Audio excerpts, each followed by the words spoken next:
ദൈവനാമം മഹത്വപ്പെടട്ടെ. എല്ലാവർക്കും ദൈവനാമത്തിൽ സ്നേഹവന്ദനം ചൊല്ലുന്നു. സങ്കീർത്തനക്കാരൻ ഇപ്രകാരം പറയുന്നു: ഇത് യഹോവ ഉണ്ടാക്കിയ ദിവസം, അതുകൊണ്ട് വരുവീൻ നമുക്ക് ആനന്ദിക്കാം.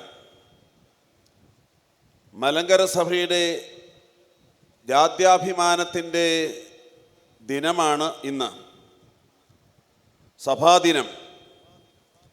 പൗരസ്ത്യ ഓർത്തഡോക്സ് സുറിയാനി സഭയുടെ, മലങ്കര സഭയുടെ കാതോലിക്ക ദിനം.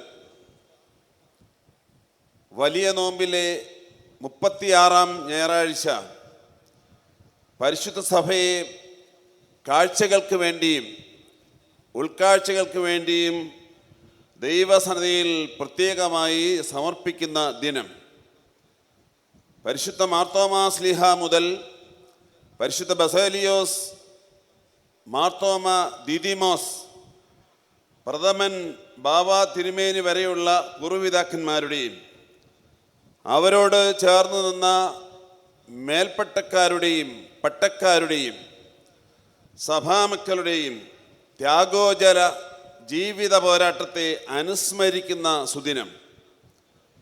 പരിശുദ്ധ ബസേലിയോസ് മാർത്തോമ പൗലോസ് ദ്വിതീയൻ കാതോലിക്ക ബാവായെയും അദ്ദേഹത്തോട് ചേർന്ന് നിൽക്കുന്നതായ മേൽപ്പട്ടക്കാരെയും വൈദികരെയും വിശ്വാസികളെയും അനുഗ്രഹത്തിന് വേണ്ടി സമർപ്പിക്കുന്ന വലിയ ദിനം.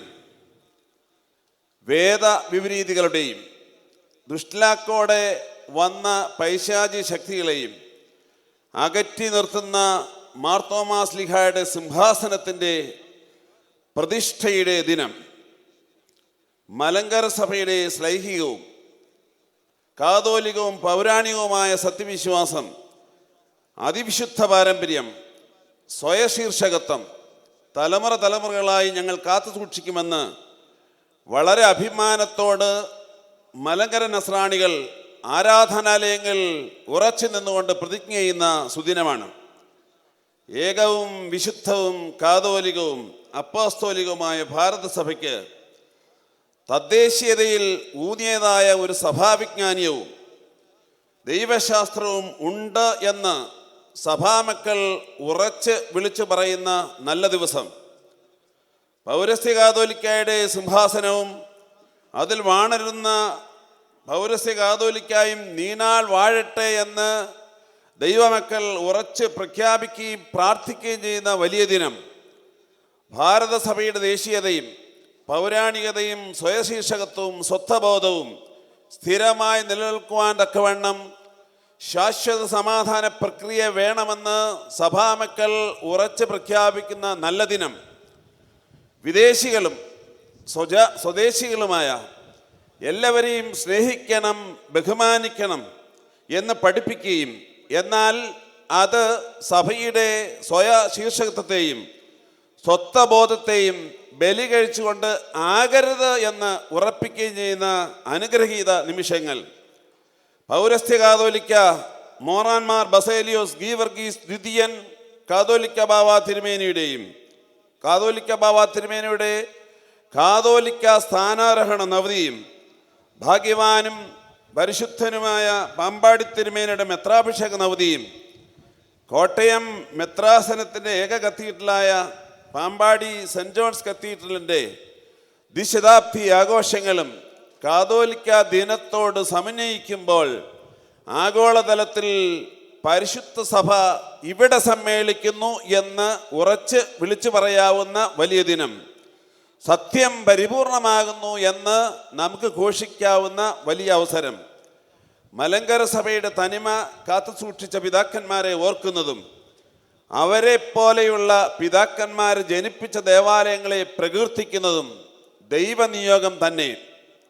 വിദേശ രാജ്യങ്ങളുടെ കടന്നുകയറ്റത്തിനെതിരെ ഭാരതത്തിലെ പൊതുസമൂഹം പ്രതികരിക്കുന്നതിന് വളരെ മുമ്പ് തന്നെ രംഗത്ത് വന്ന സംഘമാണ് മലങ്കര നസ്രാണി സംഘം. 1653 കൂനൻ കുരിശ് സത്യം ഒരു ഉദാഹരണം മാത്രം. 1912 കാതോലിക്ക സ്ഥാപനം മറ്റൊരു ഉദാഹരണം. കൂനൻ കുരിശ് സത്യത്തിന് ശേഷം മലങ്കര നസ്രാണികളുടെ സ്വത്വബോധവും സ്വാതന്ത്ര്യബോധവും വീണ്ടും അടിമത്തത്തിലേക്ക് പോയിട്ടുണ്ടെങ്കിൽ അതിന് കാരണം അന്ത്യോക്യ പാത്രിക്കീസ്മാർ ഉൾപ്പെടെയുള്ള വിദേശ സഭകളുടെ കടന്നുകയറ്റവും കസേരകൾ മാത്രം നോട്ടമിട്ടിരിക്കുന്ന ചില പുരോഹിതന്മാരുടെ സ്ഥാനമോഹവും മാത്രമാകുന്നു. വിശദീകരണം ഇവിടെ ആവശ്യമില്ല എന്ന് ഞാൻ കരുതുന്നു. 2017 ജൂലൈ മാസം 3-ാം തീയതിയിലെ വിധി തീർപ്പ് ഭാരതത്തിൻ്റെ പരമോന്നത നീതിപീഠം നടത്തിയപ്പോൾ ബഹുമാനപ്പെട്ട ന്യായാധിപന്മാർ പൗരസ്ത്യ ഓർത്തഡോക്സ് സഭകളുടെ ചരിത്രവും സഭാവിജ്ഞാനീയവും ദൈവശാസ്ത്രവും പ്രകൃതവും തദ്ദേശീയ സ്വഭാവവും നന്നായി പഠിച്ചു തന്നെ വിധി പ്രസ്താവിച്ചിരിക്കുന്നു എന്ന് നമുക്കറിയാം. 1912 കാതോലിക്കേറ്റും 1934 സഭാഭരണഘടനയും 1958 മുതൽ 72 വരെയുള്ള കാലഘട്ടത്തിലെ സഭാസമാധാനവും 1995 വിധിന്യായവും 2002 വിഘടിത വിവാഹം കാണിച്ച മറുതലിപ്പും ഒക്കെ പ്രധാന മാർഗരേഖകളായി ബഹുമാനപ്പെട്ട സുപ്രീം കോടതി കണ്ടെത്തിയിരിക്കുന്നു. പരിശുദ്ധ മാർത്തോമാ ശ്ലീഹ വഴി മലങ്കര സഭയ്ക്ക് ലഭിച്ച അപ്പോസ്തോലിക പൈതൃകവും സുറിയാനി ആരാധനാ പാരമ്പര്യവും പൗരസ്ത്യ പിന്തുടർച്ചയുമൊക്കെ നീതിപീഠത്തിൻ്റെ പഠന വിഷയങ്ങളായി. ഇതിൻ്റെ വെളിച്ചത്തിലാണ് 2017 ജൂലൈ മാസം 3-ാം തീയതിയിലെ വിധിയും തുടർന്ന് ഇന്നലെ വരെ വന്നിരിക്കുന്നതായി വിധികളും ഉണ്ടായിരിക്കുന്നത്. മലങ്കര നസ്രാണിക്ക് കാതോലിക്കാ ദിനം ആഘോഷിക്കുമ്പോൾ ഇത് നല്ലതുപോലെ തിരിച്ചറിയാം. അതുകൊണ്ട് തന്നെ തട്ടിക്കൂട്ടുന്നതായ ഒരു സമാധാന പ്രക്രിയയ്ക്കും മലങ്കര നസ്രാണികൾ തയ്യാറാകില്ല എന്ന് ഈ നിമിഷം ഉറച്ച് പറയേണ്ടിയിരിക്കുന്നു. സ്വയശീർഷകത്വം നശിപ്പിക്കുന്നതായ പരിപാടികളുടെ പിന്നാലെ സഭ പോവുകയില്ല. അഥവാ അങ്ങനെ ആരെങ്കിലും പോകുന്നുണ്ട് എങ്കിൽ അവർ തുടർന്നും അടിമകളായി നിൽക്കുന്നു എന്നർത്ഥം. കാതോലിക്കാ ദിനം, സഭാദിനം ഇങ്ങനെയുള്ളവരുടെ മാനസാന്തരത്തിനും അനുതാപത്തിനും തിരിച്ചറിവിനും വേണ്ടി പ്രാർത്ഥിക്കുന്ന ദിനം കൂടി ആകുന്നു. നീണ്ട കാലയളവിലെ മധ്യസ്ഥതകൾക്കും വ്യവഹാരങ്ങൾക്കും ശേഷമുണ്ടായ കോടതി വിധികൾ വന്നിട്ടും സഭയിൽ പൂർണ്ണ സമാധാനം കൈവരുത്താത്തതിൽ ആശങ്കപ്പെടുന്ന ധാരാളം ആളുകളുണ്ട്. ദൈവ നടത്തിപ്പിൽ വിശ്വാസമുള്ളവരുടെ ആശങ്കകൾ അസ്ഥാനത്താണ്. കാലാകാലങ്ങളായി സഭയിലെ ഒരു കൂട്ടം ദൈവത്തെ ഭയവും മനുഷ്യനെ ശങ്കയുമില്ലാതെ കേട്ടാൽ അറപ്പിളവാക്കുന്നതായ മുദ്രാവാക്യങ്ങളുമായി മുറവിൽ കിട്ടി മുന്നോട്ട് പോവുകയാണ്. ദീർഘനാളുകളായി കോടതി വ്യവഹാരങ്ങളിലൂടെ മാത്രം പോയവർ കോടതി പ്രതികൂലമായപ്പോൾ ഗൂഢതന്ത്രങ്ങൾ ഉണ്ടാക്കി അഭിഷിക്ത വഴികളിലൂടെ മുന്നോട്ട് പോകുന്ന കാഴ്ചയാണ് കണ്ടുകൊണ്ടിരിക്കുന്നത്. മലങ്കര സഭയെ സംബന്ധിച്ചിടത്തോളം സ്വർഗത്തിലെ ദൈവം നീതിമാനും സ്നേഹവാനുമാകുന്നു. അതുകൊണ്ട് ഇങ്ങനെയുള്ളവർ കുതന്ത്രങ്ങൾ കാട്ടിക്കൂട്ടുമ്പോൾ താൽക്കാലിക മാനസിക ആഹ്ലാദം, ഇൻസ്റ്റന്റ് ഗ്രാറ്റിഫിക്കേഷൻ ലഭിക്കുന്നു എന്നതിനപ്പുറമായി ഒന്നും ലഭിക്കുന്നില്ല എന്ന് നമുക്ക് നല്ലതുപോലെ മനസ്സിലാക്കാം. തന്നെയുമല്ല, ഇങ്ങനെയുള്ളവർ ഓരോ ദിവസവും ഓരോ പടി പിന്നാക്കം പോകുന്ന ചരിത്രമാണ് നാം കാണുന്നത്. ഓർത്തഡോക്സ് സഭയുടെ നയം തികച്ചും വ്യത്യസ്തമാണ്. സർക്കാരുകളും ഭരണകർത്താക്കളും നീതിയുക്തമായി ചെയ്യുന്ന നല്ല കാര്യങ്ങളെ എപ്പോഴും പ്രകീർത്തിച്ചിട്ടുണ്ട്. എന്നാൽ അതേസമയം തന്നെ നീതിക്ക് വിരുദ്ധമായ നിലപാടുകൾ കണ്ടാൽ നാം പ്രതികരിച്ചിട്ടും ഉണ്ട്. നമ്മുടെ ആറ്റിറ്റ്യൂഡ് അവരെയൊക്കെ എപ്പോഴും പ്ലീസ് ചെയ്യുന്നതോ എപ്പോഴും എതിർക്കുന്നതോ അല്ല എന്നുള്ള കാര്യം നമുക്ക് നല്ലതുപോലെ അറിയാം. നമ്മുടെ ആശ്രയം ദൈവമാണ്. ഭാരതീയർ എന്ന നിലയിൽ ഇന്ത്യൻ ഭരണഘടനയോടും നീതിന്യായ കോടതികളോടും ഉള്ള മമതയും വിധേയത്വവും നാം എപ്പോഴും പുലർത്തുന്നു. നമ്മുടെ സഭയും സഭയുടെ ഭരണഘടനയും ഇന്ത്യൻ ഭരണഘടനയോടും അനുരൂപപ്പെട്ടു പോകുന്നവയാകുന്നുവെന്ന് നീതിന്യായ കോടതികൾക്ക് ഉത്തമമായ ബോധ്യമുണ്ട്. 1958 മുതൽ ഇന്ന് വരെ ഉള്ള എല്ലാ വിധി തീർപ്പുകളും സഭയുടെ ഭരണഘടനയുടെയും ചോദ്യം ചെയ്യപ്പെടാൻ പാടില്ലാത്തതായ സാധുതയും അധികാരവും ഭാരതത്തിൻ്റെ നീതിപീഠം അംഗീകരിച്ച് നൽകിയിരിക്കുന്നു. പരിശുദ്ധ കാതോലിക്ക ബാവ തിരുമേനിയും അഭിമന്യ ഡോക്ടർ സേവേറിയസ് തിരുമേനിയും കോലഞ്ചേരിയിൽ ഉപവാസം കിടന്നപ്പോൾ പിതാക്കന്മാരെ എഴുന്നേൽപ്പിച്ച് വിടുന്നതിന് വേണ്ടി അന്നത്തെ സർക്കാർ ചില ഫോർമുലകൾ ഉണ്ടാക്കി അത് പിന്നീട് നടപ്പിൽ വരുത്താതെ കൗശലത്തിൻ്റെ പ്രക്രിയയിൽ മുന്നോട്ട് പോയ ഒരു ചരിത്രമുണ്ട്. ബലഹീനനായ ഞാൻ അതിനെ കാണുന്നത് ഒരു ദൈവനിയോഗമായിട്ടാണ്. അതുകൊണ്ടാണ് അതിൻ്റെ പരിണിത ഫലമായി എല്ലാ പഴുതുകളും അടച്ച് 2017 ജൂലൈ മാസം 3-ാം തീയതിയിലെ സുപ്രധാന വിധി മലങ്കര സഭയ്ക്ക് കൈവരുത്തുവാനായി സാധിച്ചത്.